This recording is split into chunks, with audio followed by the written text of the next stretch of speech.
So I actually had Erev Tov and Makom. I actually had the craziest thing happen to me on Friday, and I thought about it a lot over Shabbos. So I decided that I would start with the topic of where to do hitbodedut. Now we know that we can do hitbodedut anywhere, anytime. It's free. All you have to do is open your mouth, speak to Hashem, and He's there. And there's nothing more than He wants than for you to speak to Him. Rahman Ali Babai. Hashem wants our heart. He wants to hear us. He wants to speak to us. He wants to feel us. And when we open our hearts, when we open our mouth and say to Hashem, Hashem, I'm here, we just can close our eyes and imagine Hashem saying to us, my dear child, I'm here. I'm with you. Thank you for speaking to me. Just share, please, whatever is going on in your heart. So I wanted to actually start with a tefillah. I think that as practical as we can, um, then the more practical that we can get, the easier it'll be able for us um, to take it into um, our daily schedule. So I have a tefillah that I say sometimes before I start hitbodedut. I'll try to share it in the group after I edit it. It's really just a very short tefillah where I just reach out to Hashem and I say, Hashem, before I enter my space, our space together of hitbodedut, sometimes I just don't have the words. Hashem sifatai tiftach ufi agiti latecha. Hashem, please. And as I say this, we can say it together. Hashem, please help me find the words to say. The longing is here, the yearning is here, but sometimes I just don't know what to say. And we've known from so many Sifrei Tzadikim how they talk about just talk like a child. So I'm coming to you like a little child, trembling, but I just want to be close to you, Hashem. Hashem, please give me the words, even one line that can open my heart. You know everything inside of me.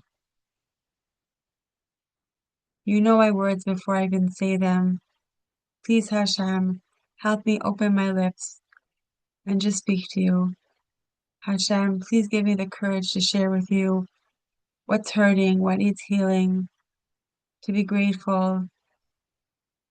Just help me be simple and have the softness. And as I stand before you, doing hitbodedut, please, Hashem, let my mouth and my heart speak on my own. I just want to step into the flow. And then I just sometimes let myself just stop for a few moments and just step into that place of flow and let Hashem help me with the words. So, um, it's from that we should, in the class today, we should get a little bit of chizuk to keep going with our hitbodedut. And again, like I say, it's a muscle. Just because I did hitbodedut yesterday doesn't mean I'll be able to do it tomorrow. It's something we really have to delve in for. I think I heard this from a few people, but I heard it recently on a podcast. I heard from Sunny Levy, who's also, she does incredible hitbodedut coaching. She does hitbodedut boot camp. So I think someone asked her, how are you able to do hitbodedut every day? She does an hour a day. So she said, I always finish my session saying, Hashem, please help me get into the next session. So that's a good way to end the hitbodedut. Hashem, please help me get to the next one. It's like the genie with the three wishes. What are your three wishes? To have three more wishes. So if you ask at the end of the hitbodedut to be able to do it again next time, then you're making sure that you're in that flow of continuing. So um I want to talk a little bit about where to do hitbodedut because I had this incredible thing happen. This was like on Friday. I was totally blown away. I went on Erev Rosh Chodesh Elul, which was 2 months ago, exactly. Rosh Chodesh was on Friday for Kislev. So we had a Zoom with Chava, who I work with, and Eitan Katz. And I guess I was very excited about the Zoom and I was preparing for it and I was looking forward to it and I was at my like special place where I run and I stopped running. Don't tell my coach. I stopped running and I took a piece of paper and I went to this little foresty place on the side and I wrote a tefillah and it was really, really, sometimes you just, Hashem just writes the tefillah and you're not even there. and it was one of those tefillot.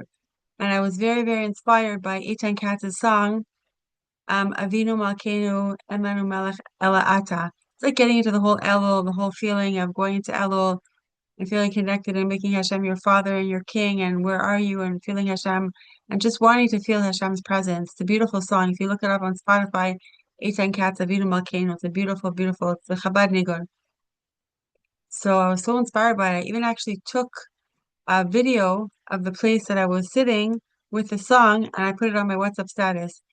And I was so inspired by it. And I remember like being, wow, just so inspired by the tefillah, by the song, by the time. And then, obviously that's a song we listened to a lot during, and we had the Zoom that night. It was a very powerful Zoom. And that's a time where that's a song, Avinu Malkeinu, you sing it a lot over B'Ser Mechuba and Yom Kippur.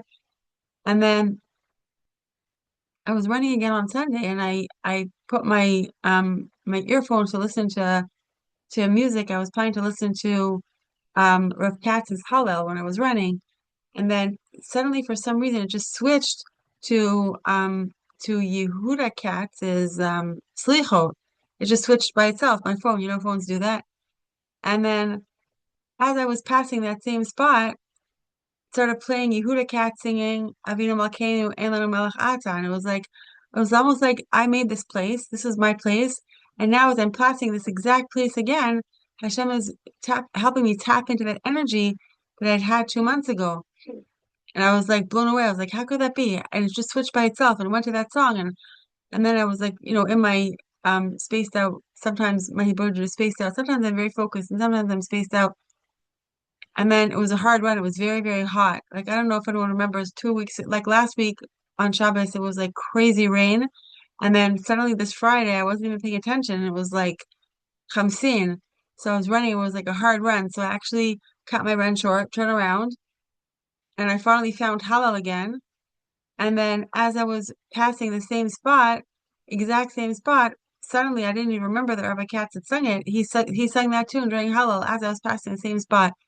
So I was thinking a lot over Shabbos about the place. Now we know anything goes basically with hitbodedut.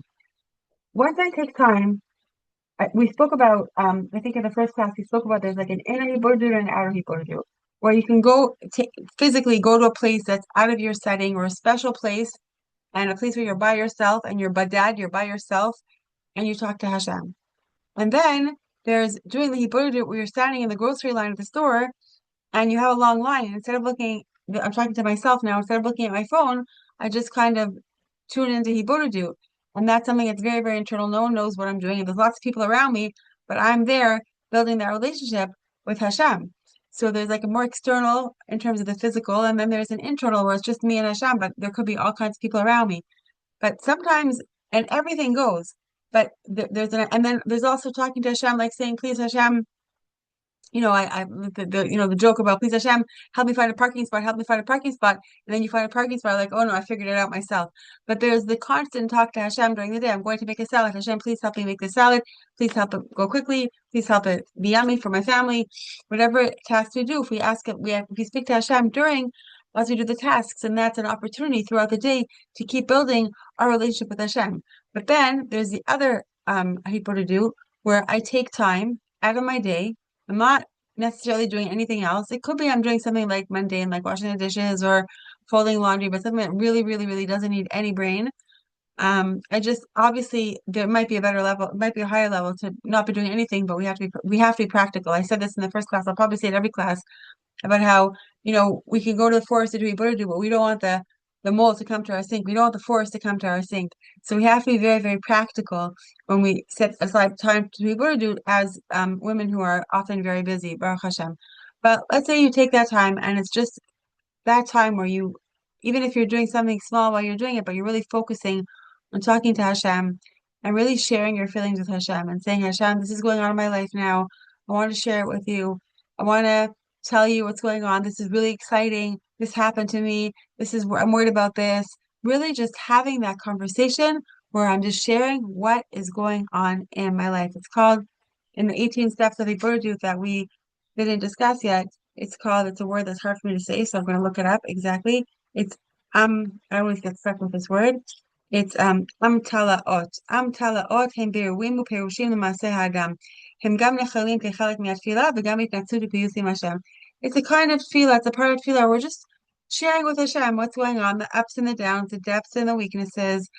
And in that place, you can really, anything goes in that place when we talk to Hashem. And just share with Hashem what's going on, because that's how you build a relationship. Like I very often compare it to with spouses. So there's the please honey, we're running out of milk, please get milk. That's a conversation, but that's not going to make your marriage deep. A marriage needs to also have the times of the conversation where you have like the deeper conversations. So that's where the hitbodedut comes in terms of like taking time. So I want to talk a little bit about the chapter in the book. I'm skipping around. I told you about finding a space just because I was thinking so much on Shabbos about the space. And hopefully at a certain point we'll get to a place where we go into more of a misudar, more seder with what we're doing. So in the Kutei Maran and other books of Breslov, in some places it says like Rabbeinu talks about how hitbodedut is a very specific place and a very specific time. So a person will be able to really in that time totally focus on his work that he's doing there. It's almost like a job. You think about your middle, you think about what you want to fix, you make a plan where I'm going to go, what I'm going to do in the future, so I'm not stuck in the same place. Um, and you really do tshuva there, and we'll get to the 18 steps probably in a few in going forward in a few classes.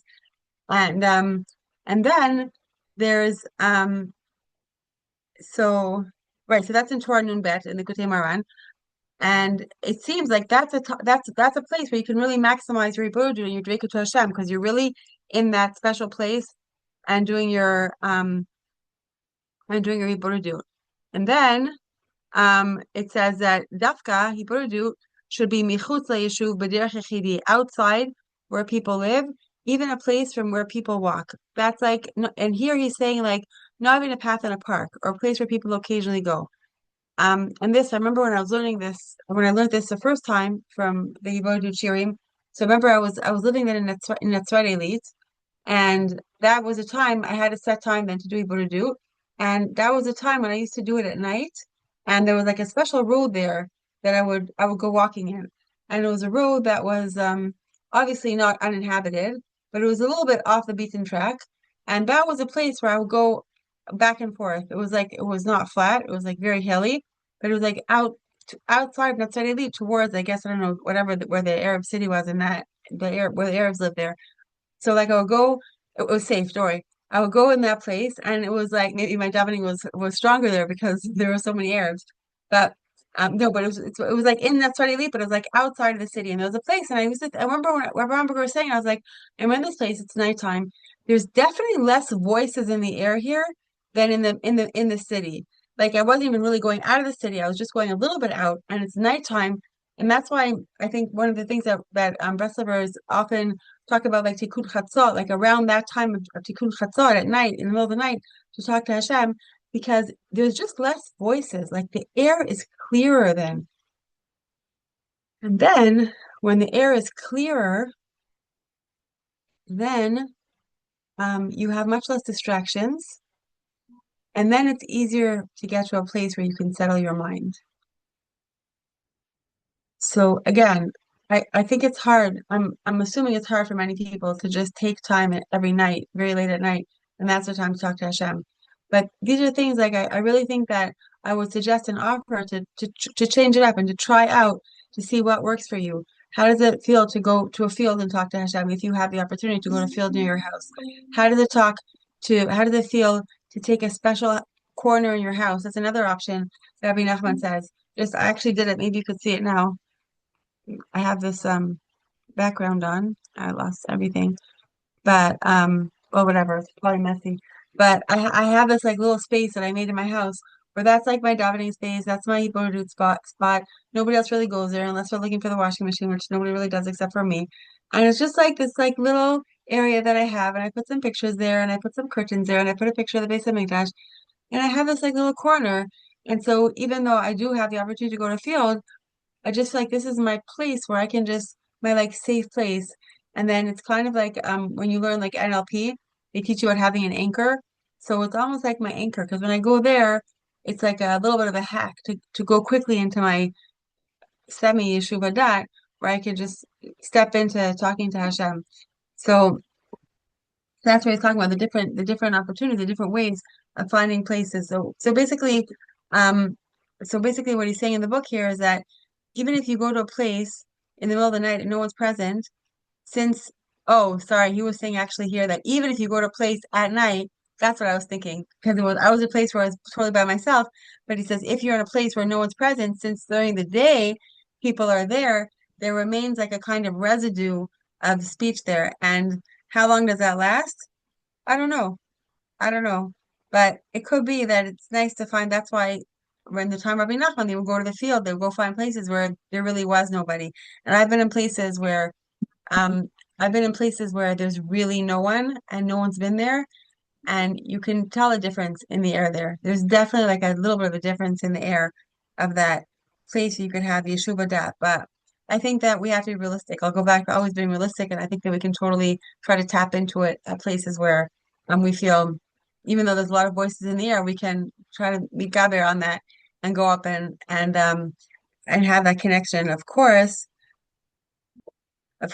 then if we talk about the Yeshuva dat and that clarity and that feeling of just feeling close and clear and tapping into a Wi-Fi, then there's always obviously Kibbutz Tzadikim, which is an incredible place to do hitbodedut and find the tzaddik of your choice or in your area. And then when you go to the kever of the tzaddik, just Rabbi Nachman says, Avir nach v'zach.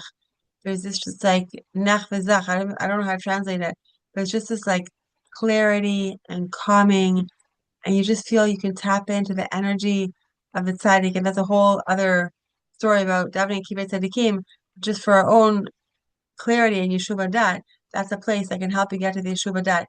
And I spoke about last week um about how this guy who had tried to do hitbodedut and then he went back to the same place and he wasn't able to do it again. But I definitely think that the more we practice, Bezrat Hashem, there's two things. There's a few different realms of practicing to do hitbodedut. There's also practicing consistency, and there's also practicing on focusing. And one of the big tricks of focusing is that even when the stuff comes up, because once I try to focus, obviously the way it works, when I try to focus and clear my mind, every thought under the sun comes up. It was just a shir I listened to last week. I'm trying to remember who it was. I don't remember. I don't remember who it was, but there was a shir I listened to last week that was talking about this specific topic, about how when you try to get to a holier level, then it was Rabbi Shlomo Katz. When you try to get to a holier level, then that's when like the worst, like he wasn't talking whatever. That's when the thoughts come in, and he was saying that's dafka how it works. How when you're getting to that holier level, that's when thoughts comes in, because that's when you have to train your amuna muscle. So it's never like you get to a place where you're like, okay, that's it, I'm there. I don't have to work so hard anymore. I can just snap my finger and I'm in Yeshuva dat and I feel totally connected to Hashem. We're always working. Like when I first started running, I would always be like, I just want to get to that easy 10-kilometer run where I can run for 10 kilometers and it's easy and that's it and that's enough for me. Once you start running, you realize that once you get to that easy, give you a whole 10-kilometer run, you're going to want to try to run faster or try to run longer. You're not going to be happy with just that easy run. So also with us, and we're getting next week's parsha, which is one of my favorite parshas about Yaakov's ladder, is that we're always trying to go up a rung. And one of the most important things is that we never skip a rung. You can't just jump from the top of the ladder, the bottom of the ladder to the top of the ladder. You have to go step by step by step. And then there's also all that space in between each rungs. And the question is, what do we do with that space and what's happening in that space in between the rungs while we're trying to climb the ladder? But the point I'm trying to make is that as we go up, as we try to get more consistent with the hitbodedut, as we try to focus and clear our minds, then it's very possible that more and more thoughts will come up. And then we just have the opportunity to just practice popping those thoughts, popping those bubbles. Okay, right now I want to have a place where I can quiet my mind, where I can have a bit of Yeshuva dat, where I can just clear myself and feel that strong connection to Hashem. This is a different kind of hitbodedut than we were talking about before. Because before we were talking about just having a really good, deep relationship with Hashem, like you would have with your best friend. There's another portion of hitbodedut where it's very good to just try to clear your mind, take a few breaths, and just try to feel nocheach to try to feel Hashem's presence with you. And obviously, when we practice the hitbodedut, then the times that we're not in hitbodedut, we'll feel more connected to Hashem, Bezrat Hashem. I know for myself, it also helps me not like waste time doing stupid things because I feel more connected at the times that I'm doing hitbodedut. So then hopefully I'll be able to make a little bit more Miyat Sahara during the day on other things that I do. So Rabbi Natan, actually in the Likutei Tfilot, which is Rabbi Natan's Tfilot, beautiful, incredible book. Is a very, very, very good English translation of Likutei Tfilot. I highly, highly recommend it because you can always just read some Likutei Tfilot and that'll tap you into the energy of hitbodedut. And I personally connect to reading Tfilot in English much more than in Hebrew because then, hold on one second, because then it talks more to my neshama because that's my mother tongue. That's what, hold on one second, I'm just muting. And that's what Rebbe Nachman says. He says, talk to Hashem in your mother tongue. So it's totally fine to speak to Hashem in English. I actually learned that from Makom. Because I was very, very, very Eretz Israel. I love Eretz Israel, Hebrew, Lashon Kodesh, and I never thought to do Hebrew during English. And then I was taking this Makom, just had like a few Zooms on Tefillah, a couple years, like I don't know, probably like before Corona, or maybe during Corona. And then we just started davening in English then, and I just felt so much more connected. And then it just my he brought it to a totally different level. Baruch Hashem. So Binatan, anyway, going back to that, he wrote tefillah asking for Hashem to help him find the right time and right place for hitbodedut. Ideally, in the middle of the night, he says, where no one walks, that he could speak openly with Hashem, pour out his heart, cry, confess, and nullify every bad midah or desire, and try to really reach bittul and dveku with Hashem.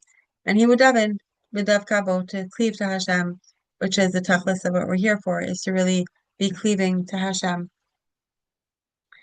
And so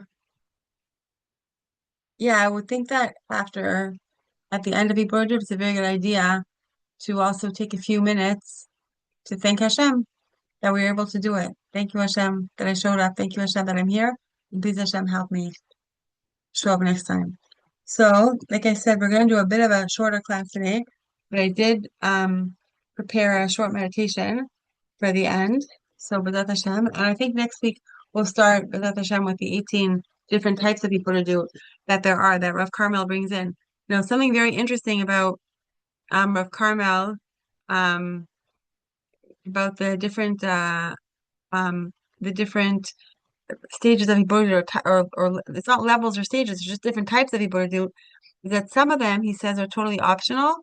You'll do this one day, you'll do this another day, and some of them you really have to put into your schedule at least every couple of days to do. So B'ezrat Hashem, we'll get to that next week. And now we can breathe because I wasn't breathing till now. We're starting our course tomorrow, so it's a little bit busy. So let's just connect B'ezrat Hashem and try to prepare ourselves to ask Hashem to help us find our space for hitbodedut. That Makom. Makom is one of my favorite words, and it's one of my favorite words in Hebrew because Makom also means it's also one of Hashem's names, and it's also space.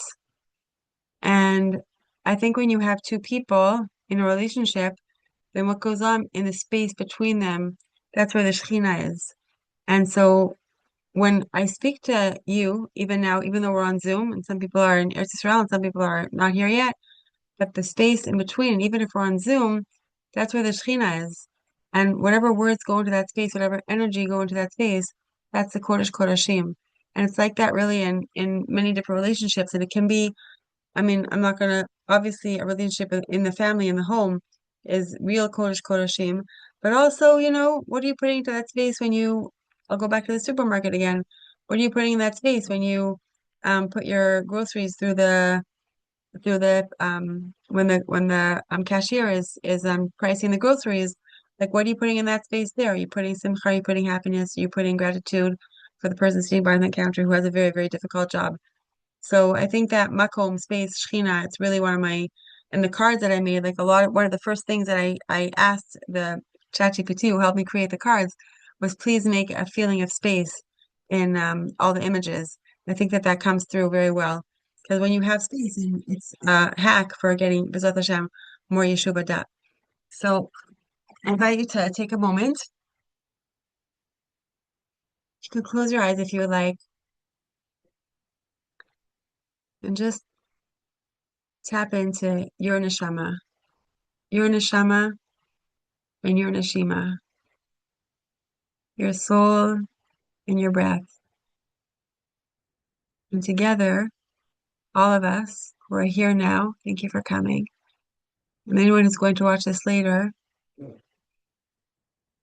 just breathe in Hashem's love and Hashem's light. And joining together, feeling Hashem's love and light. And just let ourselves arrive and be present. I am here, Hashem, just as I am. Higati, Hineni, I am here. Let our bodies get a little bit more comfortable. Our feet soften, our hands loosen.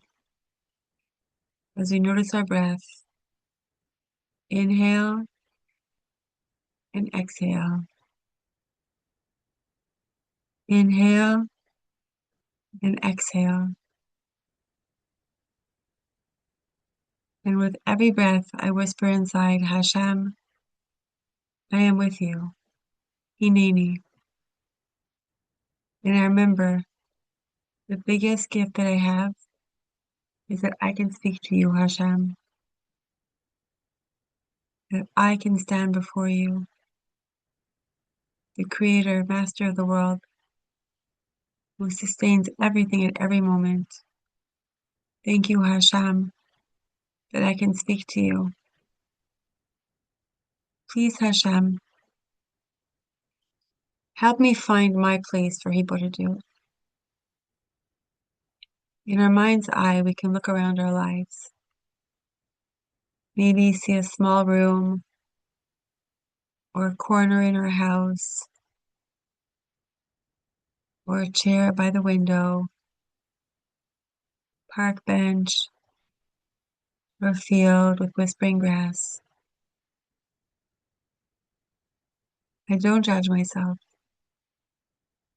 I just let a place that I feel comfortable in gently float up from inside. I hear that place saying to me now, come, my love, sit with me. Hashem is here. I see that place. I name it softly in my heart. My Makom kavua, my special place for hitbodedut. I see that place in my mind's eye, and I say, Hashem, make this place holy for me. Please, Hashem, let this be a place that will be filled with tefillah, filled with connection, filled with words, filled with sighs, filled with tears, filled with focus, filled with focus, filled with kavana, filled with hoda'ah and gratitude. Please, Hashem, let my visits to this place, to this Makom, weave a soft, invisible carpet of kedusha there. Please, Hashem, help me feel that kedusha, that light, that warmth. Help me feel the song.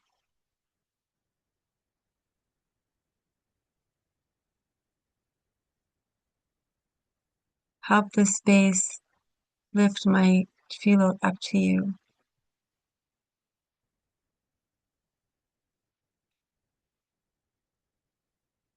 I breathe in and feel gently staying inside this place, this place of faith, is waiting only for you and me, Hashem.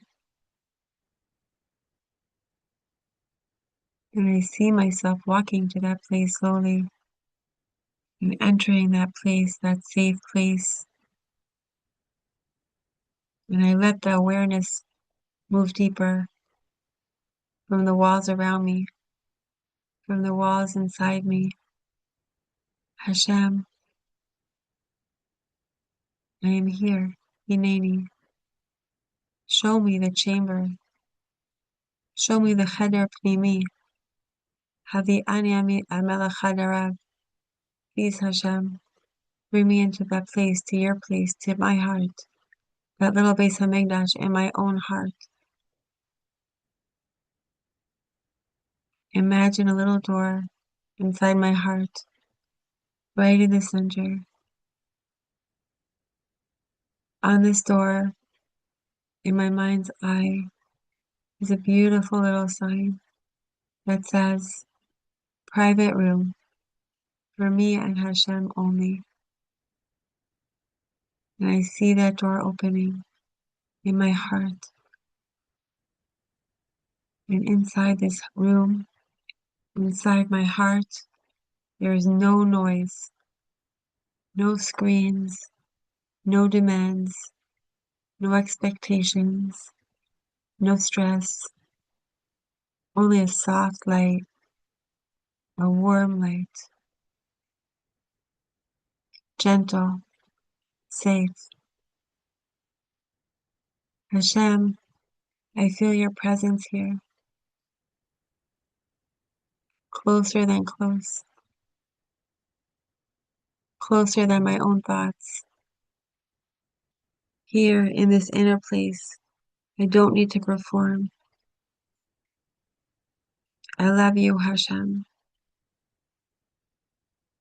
You know me completely, and you love me.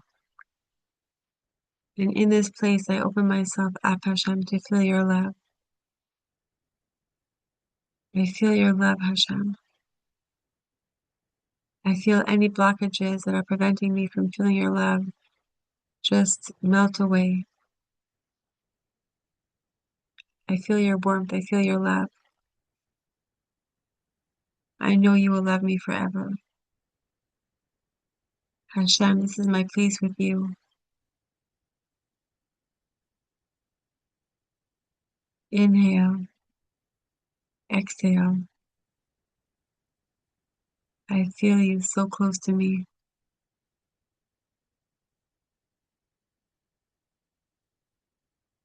Hashem,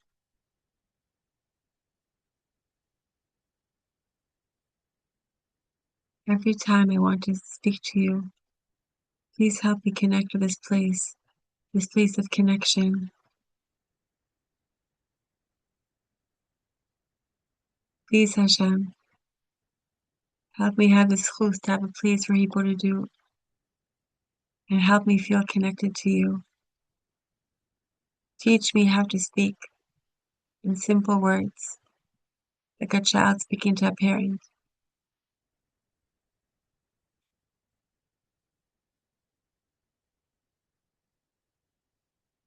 Please, Hashem, in your great rachamim, help me feel my place in our relationship.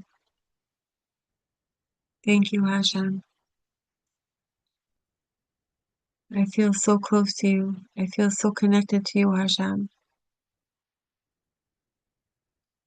Please help me take this connection, this light, this warmth, and share it. And share it with the beautiful women who are with me now. And share it with our families. And feel our families covered in this incredible light that we created now by talking to Hashem, by feeling Hashem. And send this light out to our neighbors and to our friends. and to people who really need it. Send it to people who need our shlema, and just see them in our mind's eye, covered in this beautiful light of Hashem, of healing and strength.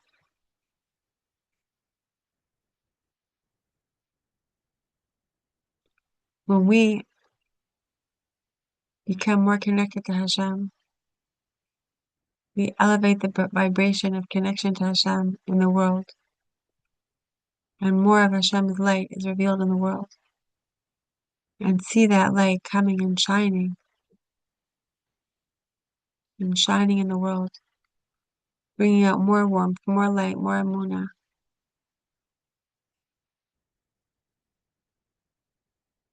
as we get closer and closer to the Geulah.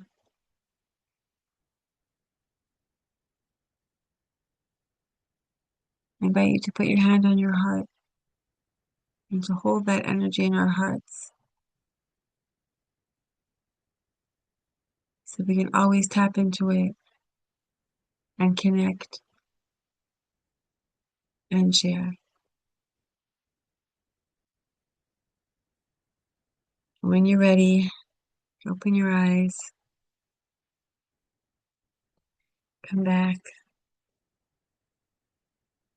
feel connected, feel loved.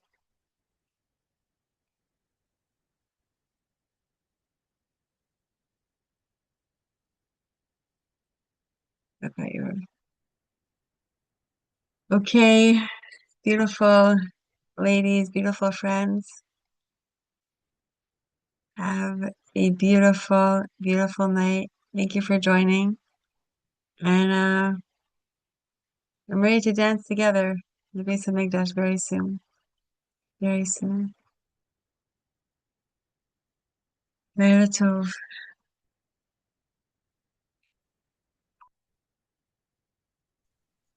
Laila